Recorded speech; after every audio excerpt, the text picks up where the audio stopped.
Sublimation is so fun. It took me a little while to get the hang of it, but now that I do, it is amazing. And I want to walk through all of the supplies that you need to get started doing sublimation. When you stumble on a new craft or making idea, it can be hard to figure out what exactly that you need without buying way too much. Now, if you're anything like me, you love finding new things, buying all the necessary supplies, and then hopefully you actually use them. But I'm here to help you, get exactly what you need and start using them. So subscribe and hit that like button if you're ready to break it down. First thing you need for sublimation is a sublimation printer. The most common thing that you will see people doing is either getting a printer that is made for sublimation, like a Sawgrass printer or an Epson printer, like an Epson sublimation printer, or you can get any Epson EcoTank printer from like Staples, Walmart, wherever, and you can fill it with sublimation ink. So you're either going to buy a sublimation printer or you're going to convert a regular printer to be able to use for sublimation. I am going to link a video on the top right corner about how to convert your Epson printer, as well as why I switched from an Epson EcoTank to a Sawgrass printer. I will share that as well, but you need a printer dedicated to sublimation. Second, you need sublimation ink. Now, the ink that you get is going to depend on your printer, but you're going to buy ink for an Epson EcoTank. I will link some options underneath this video. Or if you go the Sawgrass route, you're going to buy their ink that goes with their printer. The only way sublimation works is if you use sublimation ink on a sublimation printer with sublimation supplies. So let me break down all of the other little goodies that you need to do sublimation. If you want a PDF copy of this list of all of the essential tools, make sure you grab my free supply guide underneath this video. You will need sublimation paper. So when you print out a sublimation design, it comes with a lot of ink. So you need a paper that is capable of absorbing all of the ink that it needs in order to transfer onto your blank. So you want to use sublimation paper. To actually sublimate and create permanent designs, you need specific blanks made for sublimation. They have a specific coating on them that absorbs that sublimation ink. So you're going to want to shop for sublimation blanks at a reputable company that tests their products so you know that it is good quality and it's going to take your ink. I personally get the vast majority of my supplies from Pro World. They have ornaments and mouse pads and like literally anything you could think of for sublimation blanks, as well as Craft Haven. I get my sublimation tumblers from Amy over at Craft Haven.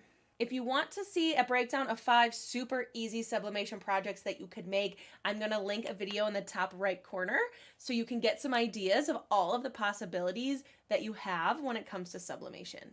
The next thing you need is a heat source. Now, what you need, or you might need multiple pieces of equipment depending on what you're trying to make. The first thing that is really helpful is a good quality heat press.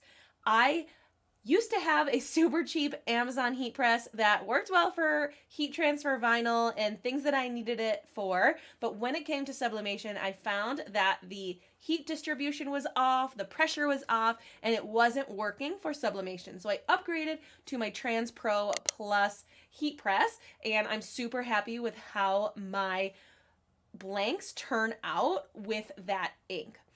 If you're planning on doing drinkware, you're going to either need a convection oven or a tumbler press or a mug press. The regular heat press is great for flat items like ornaments, apparel, anything that is flat. But if you're going to do mugs or tumblers, you're going to want a convection oven or a mug press. Personally, never really had luck or consistency with a convection oven.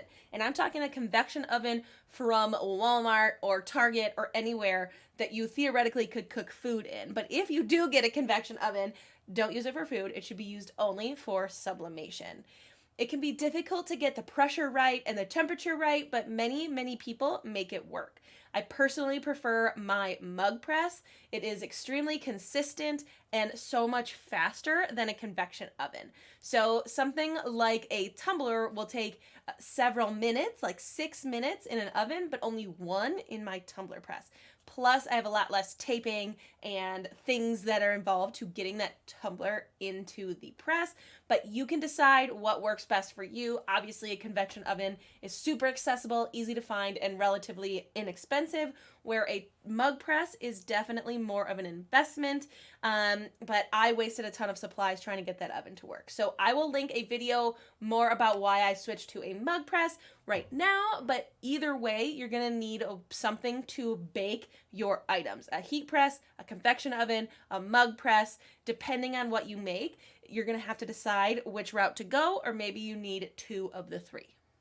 And then there are small accessories that you're going to need. You need heat-resistant tape. You're going to need to tape your designs in place so they don't move while they are baking.